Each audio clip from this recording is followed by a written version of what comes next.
Do we have some interesting news today? Yes, we do. A couple of interesting little bits to talk about, but let's start from the more digestible stuff. First off, Madison VR has been delayed by a month. It's now coming out next month in March. Same day as before, around the 20th, and it's going to be a straight port of the flat screen game, which has been scientifically proven to be one of the scariest games ever made, utilising all the PSVR2 features to immerse you in the shoes of someone being tormented through this puzzle-solving narrative, exploring the shadows and surviving.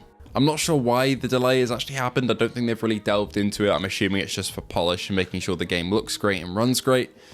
Does worry me a little bit because some games we've had delayed by a month and it's not given the devs enough time to polish it up fully, but they've just kind of thrown the month delay out there as a Hail Mary. I hope that's not what's happening here. We'll have to see. But fingers crossed Madison comes out as a great product, because I genuinely believe it could rival Resident Evil 7 as one of the scariest VR games ever made for me, because I could barely get through Resi 7. But that's our first bit of news. Madison VR, fortunately we're going to have to wait another month. Hopefully it doesn't become a VR Skater, and if you know what I'm talking about then you'll understand, but if you don't, VR Skater was on my Games of the Month list for about 4 months running until it finally came out, so hopefully March is the last time we'll see Madison VR on one of my monthly games videos. But I'm very excited for it, not for my own sanity, but I think it'll make a good couple videos, and I hope you horror buffs will love it on PSVR2. So Madison VR, keep an eye out next month. For our second piece of news, Sony have put out another trailer for PSVR2. Another promo to get people interested, featuring a bunch of good games this time. We have Resi 4 VR mode, we have Journey to Foundation, which I originally gave a bit of a mixed review, but overall it is a fairly solid game, and Among Us VR among a few others. So there's some great choices they put in this trailer. They've kind of learned from their mistakes, but unfortunately we still have Rise of the Ghost Lord here, which I think is quite an underbaked VR title, and we also have Arashi Castles of Sin Final Cut, which I'm just really confused about why that's here. It does look quite good on the flat screen, but I think that's quite, not misleading, but it's a bit strange to push a game like that, which has kind of been panned for its PSVR2 release on a trailer like this. Maybe it's some contractual thing that they have to kind of include it due to something they've signed with the dev team, but that's a bit of a strange one. But overall, pretty good promo, shows off a lot of the good games, and ads like this do actually remind me of the old PSVR ads and the new Meta ads that show actual reactions from players to show how immersive a game can be. So thumbs up there. I also like the inclusion of Vampire the Masquerade here. It doesn't get enough time in the spotlight, in my opinion. It's a great VR game. Glad to see that here. But Sony, please keep it up, but also announce some more games to keep us invested. Show us some stuff in the future in these ads. Not just games that are already available on the headset, but show us games that are coming, because there are a couple games coming up that I think would do great on these promos. For example, Metro, I think, would absolutely kill it in these promos. The Metro flat screen fans might see these PSVR2 trailers and become more interested. But overall, pretty decent promo. So let's now get on to the meatiest announcement of today and what it might mean. And that is that Sony have announced they're not going to be releasing any new AAA IPs from their first-party studios until March of next year. So for the rest of this basically whole fiscal year for PS5, we're getting no more. That means kind of bad things for the flat screen too, because we're going to get no more God of War games, no more Last of Us games, no more Spider-Man games, no more Ghost of Tsushima, which we kind of expected.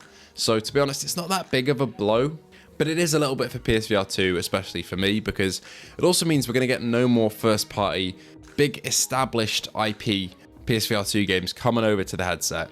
That doesn't mean no more AAA VR, but it does mean that we're not going to get Spider-Man VR or Last of Us VR or God of War VR game or even another Horizon VR game. We're done for at least a year, which is quite unfortunate. There are a couple points to kind of talk about here though. One is that doesn't mean no more AAA in general. Like I just said, we could have new IPs. And that goes for the flat screen too. It's opened the door to a bunch of new IPs to possibly be announced and shown off. So I'm excited to see where they go with that. However, I'm not sure what the chances of them jumping onto a new IP would be for PSVR 2. I feel like that might be too big of a risk, but who knows, we could get another game drop like Farpoint. That kind of came out of nowhere for me on PSVR and it was a big hit. Absolutely loved it. So we could see something like that come over to the headset, but overall in terms of those big IPs that we know and love, not going to happen. They didn't talk about modes though, because Resident Evil, as we know, has been getting VR modes. These aren't official ports as a completely separate game. They're updates built into the pre-existing games that we know and love. That, as far as I'm concerned, might still be a real option.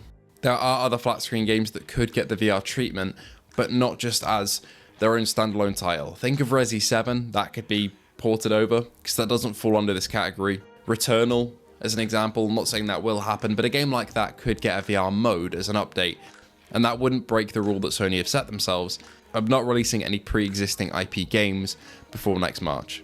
And of course, it doesn't mean we're not going to get any big franchises either, because Metro is a big series. A lot of people know and love it, so do I, and we're getting a VR game for that universe, which is pretty brilliant, and we could get a lot more games like that going forward, as long as they're not Sony branded IPs that are already established. I do think during this lull though, if there is going to be a bit of a AAA lull for Sony with PSVR2 for the next couple of months or whatever, it would be a great time to bring stuff like Half-Life Alyx over to the headset. There have been rumours of that for ages, and I would love to see that happen. That would absolutely sell this headset to so many people, but it's just a matter of money between Sony and Valve, and negotiating whether they even want the game brought over to PSVR2, whether it would be worth it for Valve to split that between Steam and PSVR. Personally, I could see it happening, but at the same time, Valve haven't really collabed with PlayStation in quite a long time, so who knows. And the final point I want to make about all this is that this isn't Sony abandoning the headset as far as I'm concerned. The people who never had a PSVR 1 won't be familiar with how the cycle really worked on that. We didn't get a bunch of big games until the end of the life cycle, or not even the end, but more after the 2-year mark or so. I am hoping we'll get those big AAA VR games from now until then, but if it doesn't happen, it'll follow the same life cycle as the previous headset, where we've got a lot of big games further on the line. We've already had some massive ones in year 1, so we'll see how we go with year 2. I'm cautiously optimistic. I think they've got some things cooking, but we'll have to just wait and see, really. And the same can be said for the PS4, really, in terms of flat screen games too. I mean, Last of Us Part 2 came out in 2020, at the end of the PS4's life cycle. Ghost of Tsushima was 2018. These games are taking more and more time, so if Sony have got some PSVR2 games cooking from their first-party studios, it's going to take a while. Horizon Call the Mountain had quite a long life cycle in terms of dev time, so let them cook, is all I say. Anyway, thank you all for watching. Please do let me know your thoughts on this in the comments below. Are you liking the new ad? Are you sad about the Madison delay? And what do you think about PSVR and PS5 not having any pre-established IPs getting a game until March 2025 at the earliest? If you did enjoy, please feel free to like and subscribe, and I hope to see you all in the next video.